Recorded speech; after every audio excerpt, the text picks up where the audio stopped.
बीते 7-8 दिनों से 9 दिनों से इस देश में कैसे ट्रंप के बयान को लेकर, ट्रंप के दावे को लेकर, अमेरिका से आ रही झूठी खबरों को लेकर कैसे विपक्ष की घेराबंदी होती रही, कैसे बीजेपी के नेता, प्रवक्ता, तमाम मंत्री उछलकूद मचाते रहे, तमाम चैनल कैसे विपक्ष की, कांग्रेस की घेराबंदी करते रहे। लेकिन उसका सच क्या है, और उस सच से अभी रूबरू होंगे मोदी सरकार के समर्थक।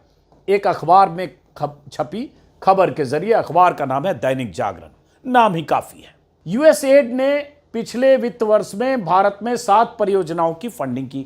यूएसएड अमेरिकी एजेंसी है, मिलियन डॉलर में, कई मिलियन डॉलर में उनका बजट होता है और दुनिया के कई देशों में कई तरह के परियोजनाओं को फंडिंग करते हैं यूएसएड के लोग। और यूएसएड को एक तरह से घोटाला, घपला, भ्रष्टाचार का एक तमगा दिया है ट्रंप और ट्रंप प्रशासन ने, इलॉन मस्क ने, और सारी फंडिंग रोकने का ऐलान किया, जिसमें खबर आई कि कहा गया 21 मिलियन डॉलर यानी लगभग 182 करोड़ भारत को दिए गए। और पहली बार तो यह है कि जैसे भारत में चुनाव को प्रभावित करने के लिए, वोटर टर्नआउट को बढ़ाने के लिए दिए गए और निशाना साधा गया कि यह कांग्रेस और कांग्रेस से जुड़े लोगों को दिया गया। ऐसा उसकी क्या कहानी आगे भारत। तो यूएसएड ने पिछले वित्त वर्ष में भारत में 7 परियोजनाओं की फंडिंग, अब इसी में सब हेडिंग है, सरकार के साथ साझेदारी में 75 करोड़ डॉलर की परियोजनाएं चलाएगी।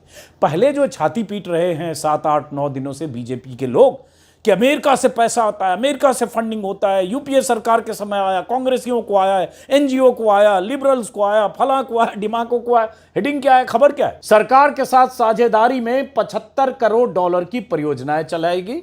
भारत में 7 परियोजनाओं की फंडिंग हुई पिछले वित्त वर्ष में। पिछले वित्त वर्ष में मतलब ये सब मोदी राज